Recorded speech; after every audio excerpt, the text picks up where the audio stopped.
ઓગળ તાલુકાના થરા શહેરમાં આવેલ શ્રી રામજી મંદિર ખાતે અખંડ રામધૂનનું આયોજન કરવામાં આવ્યું.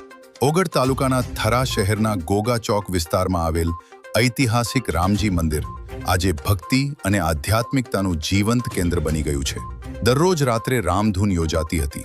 હવે માત્ર ધાર્મિક પરંપરા નહીં, પરંતુ સમગ્ર પંથક માટે આસ્થાનો મહોત્સવ બની રહી છે. સતત 1 મહિનાથી દરરોજ રાત્રે 9 વાગ્યાથી 10:30 વાગ્યા સુધી રામધૂનનું આયોજન કરાયું હતું, જેમાં ભક્તો શ્રીરામના નામ સ્મરણમાં તલ્લીન બની જતા.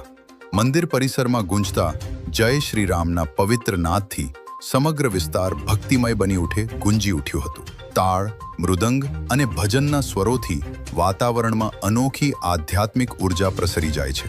સ્થાનિક વેપારીઓ, યુવાનો, મહિલાઓ અને વડીલો રોજિંદા જીવનની વ્યસ્તતા વચ્ચે સમય કાઢીને દરરોજ અહીં ભેગા થતા હતા અને રામધૂનમાં સહભાગી બની મનને શાંતિ અને આત્માને આનંદનો અનુભવ કરતા હતા.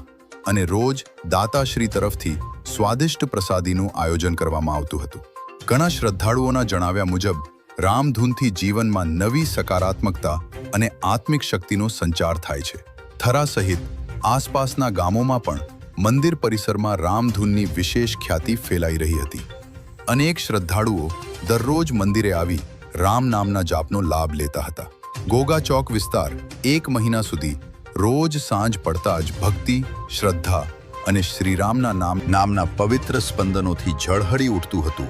ત્યારે તારીખ 15ને સોમવાર અને અધિક જેઠ વદ અમાસના દિવસે રામજી મંદિર ખાતે અખંડ રામધૂન અને સંગીતમય રાખવામાં આવ્યું હતું, જેમાં થરા શહેર અને આજુબાજુ વિસ્તારના ભાવિ ભક્તો મોટી સંખ્યામાં આ રામધૂનમાં ભક્તિનો લાહો લીધો હતો.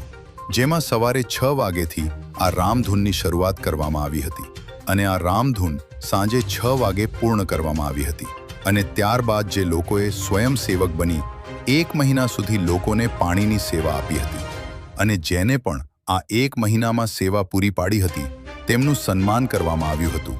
ત્યારબાદ ભોજન પ્રસાદ લઈ સૌ છૂટા પડ્યા હતા. રિપોર્ટર અલ્પેશ ગોસ્વામી.